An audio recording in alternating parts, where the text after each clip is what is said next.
All right, Scott, we're back here in the fight sphere. It's been a few months away, but you guys are relaunching Showtime, Bellator 255 on Friday. Talk to me about the feeling. You feel like it's a little bigger? Yeah, I mean, we've been looking forward to this fight for a long time. Unfortunately, COVID hit, last year, and we couldn't finish the tournament, and it slid into this year. But when I feel the electricity at the weigh-ins and talking to the guys and just all the staff and everything, it's going to be a great moment. And anytime you have a win or go home situation, which is really what this is the winner gets to move forward and fight AJ McKee, hopefully in several months. And the loser has to go home, and the winner gets to go fight for that $1 million. So, this is a big fight for both of them. Last time they fought, it was one of my favorite fights of all time. It was a war. It was in older boxing terms, it was like the Leonard Duran first fight, and they brought it, and it was a war. And I think it's the last time Pitbull had a split decision. And some people don't recall, but I remember talking to the coaches, and after the fight in Israel, in Tel Aviv, a couple years back, Pitbull had to go to the hospital, and he was there for, I think 2 or 3 days. He couldn't leave until he healed up a little bit and they felt comfortable releasing him. So it was a war, and I'm telling you, it's going to be the same way this time. Yeah, and the Showtime partnership is underway as well. For you guys, I think fans see it as like, okay, now Bellator's on a different channel, whatever. But for you guys, talk to me. What are the benefits about taking a step to a channel like Showtime? Yeah, it's a company and a network that really knows how to promote fights. Look what they did with Mike Tyson, Floyd Mayweather. And then look what they did with Strikeforce, right? They built, the last 10 years generation of fighters. If you think about it, right? They were very instrumental in the Strikeforce, which we brought the fighters, but they actually helped get those fighters the notoriety that they deserved. And I'm talking about guys that had no fights coming into MMA, and the Daniel Cormiers of the world, the T Woods, and so they're extremely good storytellers, right? Great production value. It's a premium network, and everybody here already knows MMA because the same group that when I sold the company 10 years ago, and we probably migrated off Showtime around 2013 was the last time we did a show. So let's say 8 years ago, the same group that was there then is the same group that's here now. So everybody knows everybody. It's almost like a family reunion in a lot of ways. So it feels really good. It feels like we're going to get a lot of good work done. And I think that being under one umbrella now. Before I owned the company, and they were the broadcast partner, but now it's all under one umbrella, one family. Viacom, CBS, and I think we're going to do some great work together. Very cool. And another big thing coming into this card that makes it different than all the other cards in Bellator history is that you have rankings. And I know you were excited about the launch. What did you think of the release when you went through and saw it? Was it interesting to see I'm sure you had your ideas of where people stood, but now you got official rankings and seeing where people landed? Yeah, you know what? And of course, there's always going to be some discrepancy, about this person being ranked ahead of this person. But what I was really excited about was, actually seeing it on paper. And what I'm looking forward to is when these fighters that haven't fought yet are fight, and we can get them into the rankings, like the Yoel Romeros, right? Like the Rumble Johnsons, or people that had just come on board in the light heavyweight tournament. Once we get that going, to see those guys integrated into those rankings, I'm really looking forward to the rankings, and maybe let's say at the end of May, or at the end of May, and after that first round is complete. And I think it's going to be continuing growth for us as a company, and rankings is going to be important moving forward. Yeah, and Patricio Pitbull, the #1 pound-for-pound fighter in Bellator, is your first headliner. Do you feel like he's finally starting to get the respect that he deserves, not just with the rankings, but I feel like I'm seeing more recognition from fans, and for years he's been kind of saying what we now think. So yes. Has that been interesting to see recently? Yeah, because everybody that knows this business knows who he is and what he's done, what he's accomplished.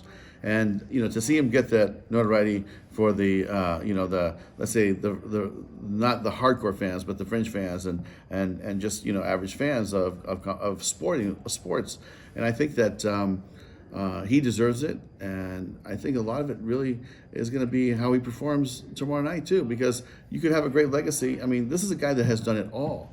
He's fought everybody we've ever asked him to fight. He's never had a boring fight in his life that I've ever seen. And he always brings it. He always reminds me of like the Diaz brothers in a way. He's got that little chip on his shoulder, right? He'll fight you in a telephone booth if he has to, right? He's not afraid of anybody. and that's why they call him Pit Bull. It's like he's got this little attitude about him. And when I think about his accomplishments in the featherweight division, he's already pound for pound. But then he beats Michael Chandler for the lightweight belt, right? And look, Michael Chandler's gone on to do some great things, and super excited for him and his destiny.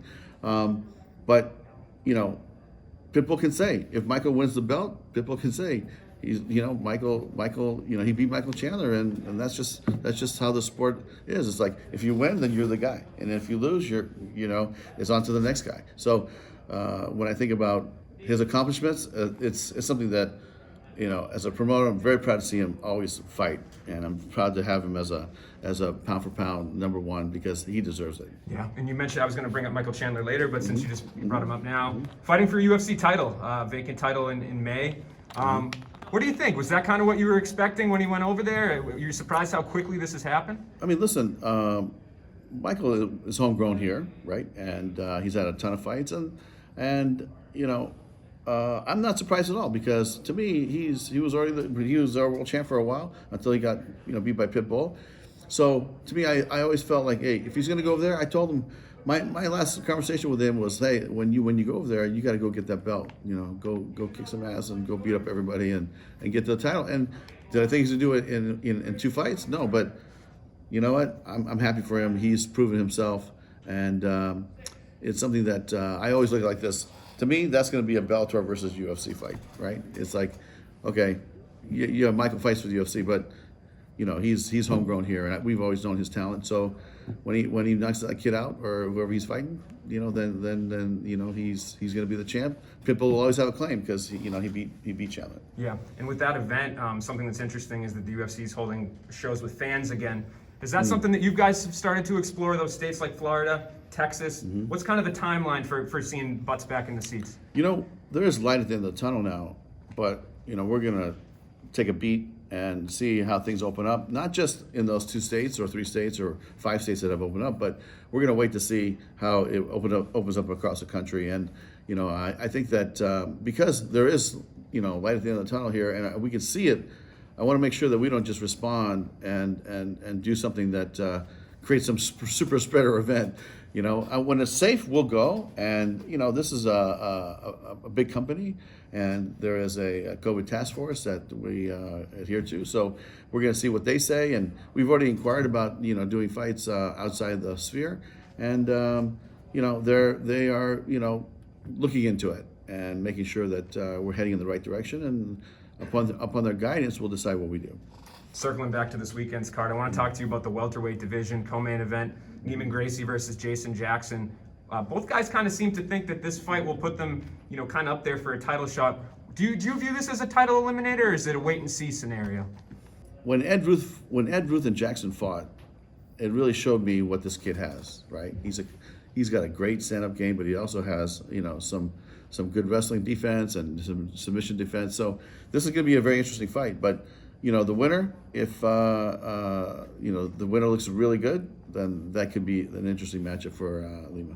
And my coworker Mike Bond sat down with Neiman Gracie last week in Kings, and he said originally he was supposed to fight Michael Venom Page, that was the fight that was presented to him, but for whatever reason Michael didn't make it. So MVP's number 1 in the welterweight rankings. I know it kind of put a target on his back.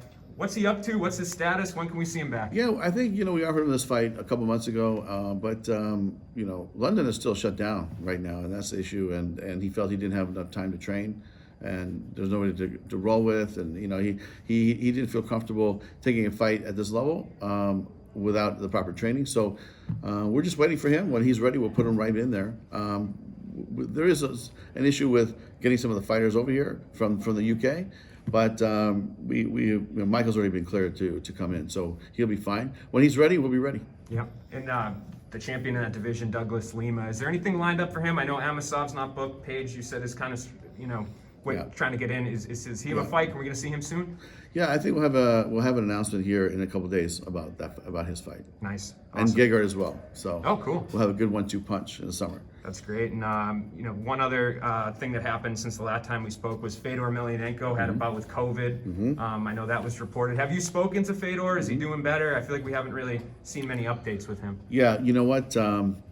he's doing much better, and he's ready to start training and get ready. And he will fight here in the next several months. I think. Nice. I'm going to talk to him when he gets here next week. He's coming with an MCOF. Yeah. So I'll have a chance to sit down and talk to him, make sure we're on the same page as far as when the timing of it all.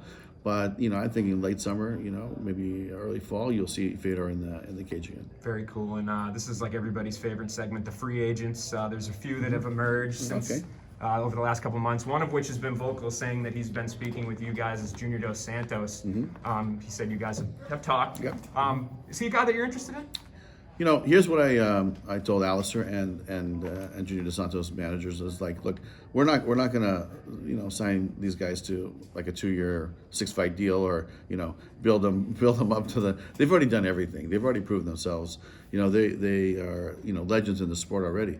But what I will say is we do have legends in the sport here as also. So if we go down the road and we think a Fedor opponent might work, Alistair and Fedor would be very interesting to me. Junior Dos Santos and Fedor would be very interesting. I mean, and those are fights that could be interesting too, But Fedor, I know, he's got a couple targets on his back. He wants to make up some fights that he lost. So I think that there's going to be something that we'll have to have a conversation and mutually agree upon. But Fedor, Alistair, to me, that was the fight that was supposed to happen in the Strikeforce World Grand Prix heavyweight tournament. And we put them on opposite sides of the bracket and never got, Fedor lost, and then it just didn't get to the end, right? So, having that fight now might be interesting, but we're still a long ways away from, making that happen. But that's, super fights, if they're open to it, what I told them both was, look, if you guys can get a contract somewhere else that is exclusive, then, great. If you can't, and you want to fight super fights, then the door's always open and we'll have conversations. Yeah. And another old Strikeforce buddy of yours, Tyron Woodley. He's lost a few in a row. His contract has expired. Where do you kind of view him in this whole thing? Yeah, He's somebody you're interested in? Yeah, I didn't know. I'm sure that UFC has matching rights, negotiation rights, things like that. So I don't want to comment, but T was a great friend, and he's been a good ambassador for the sport. He's done so many has so many great matchups here in Strikeforce before, and then in the UFC, and it's I'm not even sure if he wants to fight anymore. Honestly, I haven't really talked to him about it. Yeah. And the last one of the free agents, Megan Anderson. I know you guys have maybe a little bit more of a women's featherweight division in the UFC. She fought for the title, and then the UFC released her after her loss to Nunes. Is she somebody that you guys would be interested in bringing in for your featherweight division? Yeah, I think that I think my guys are talking to her, and but I'll have to confirm that. Okay. I got to ask you about the light heavyweight Grand Prix. Last week, you guys announced that a couple of the fights got shifted. Was that because of the visa thing that you referred to, or was this something else? Yeah, it was basically part of this business has been like waiting for these visas to get approved, right? And it took a long time for Corey Anderson's opponent to get approved, and so we were almost going to have to switch opponents at some point because we were getting close to having to move forward. Like, who am I fighting? So anyway, that was one of the issues, and pushed everything back. And so we just said, you guys want to have more time to train and fight in May? We'll do a doubleheader in May with Archuleta and Pettis and Rumble and Yoel Romero. I mean, that's a pay-per-view fight card in my opinion. And so it's going to be a great event. Yeah, that is going to be a good one. And you also had mentioned on the press conference that you guys had announcing the Showtime deal about an alternate bout or two. Is there any updates on that? Do you think we'll get an announcement on those soon? Yeah, we'll probably in the next couple of days you'll have an announcement on the alternate fight. It's going to be one of those weeks where we get some announcements, huh? That's how it works. Yeah, a little bit at a time. I love it. Yep, for sure. One other thing, we've talked about a lot of positive stuff, but one negative is Daniel Strauss, former champion of yours. He was arrested a few months ago for aggravated battery. Is he still on the roster? Is there any type of update you can give us from your perspective on that? Yeah, listen, it's we're monitoring the news, we're monitoring the legal process, and if he's found guilty, then he'll be removed from the roster right away. But we're gonna let the legal process take its course. Yeah, and one of the other I think maybe the only champion, or the two champions we didn't talk about, Juliana Velasquez and Chris Cyborg, women's champs. Where do they stand? What's like the next move for them, do you think? You know what? we have some big announcements coming up here on the broadcast. So you got to tune in. You got to tune in on Friday night on Showtime. And you can watch that free on MMA Junkie as well on YouTube. That's right, because this is a open to the public event. So so they can watch it, and we'll have a big announcement on Friday night. Cool. So one other thing I wanted to ask you too, being a leading man in MMA, kind of a promoter and whatnot, is John Jones has recently come out and kind of spoken a lot about fighter pay and how he felt like he was ripped off. Do you have any perspective on that? Have you been following that storyline at all? You know, it's an interesting topic because, we deal with it as well. Sometimes fighters aren't happy, they want to renegotiate their deal, and then there's but it's no different than, any other sport. Fighters holding out, athletes, football players holding out, boxers holding out. This happens. I mean, even in the movie business, right? It's like the talent and the production are always going to have, beef because the athlete feels like they deserve more. But, I don't know his particular situation. I can just talk in general terms. But that's not an uncommon theme in sports. So to me, it happens everywhere, and there's really between John and the UFC because he's not a Bellator fighter. Right. All right. I guess the only other thing is 2021. This is your first show. What's the outlook for Bellator this year? I mean, I'm excited about this lineup, and I'm excited about the relationship. When you look at the other side, like the TV partnership with Showtime, I mean, you're talking about a company that really knows the combat sports, between Steven Espinoza, David Dinkins, Gordon Hall, Chris de Blasio, and Sheila Mills. I mean, they are the meat of that company, and they know combat sports like nobody else. And so to partner with them and, to bring our brand over to Showtime, and the fights that we're going to put on, I think we're going to put on some amazing fights. And come on, this is the best roster we've ever had in the history of this company, right? And when I think about the light heavyweight tournament, it's the best division it's the best fighters in the light heavyweight division. We have the best light heavyweight division in MMA. That's how I feel. So you put all that together, you add it to Showtime, and you get another 20 fights a year in boxing. I mean, Showtime is now, I think, to me, the best value in combat sports, right? I mean, you get 44 fights a year in combat sports as your package, and you get all the entertainment shows. So, to me, it's going to be a great win for everybody, and the fans are going to win in this package with the reuniting of this company. Awesome. Well, I appreciate the time, Scott, and good luck with everything, man. Yeah, thank you very much.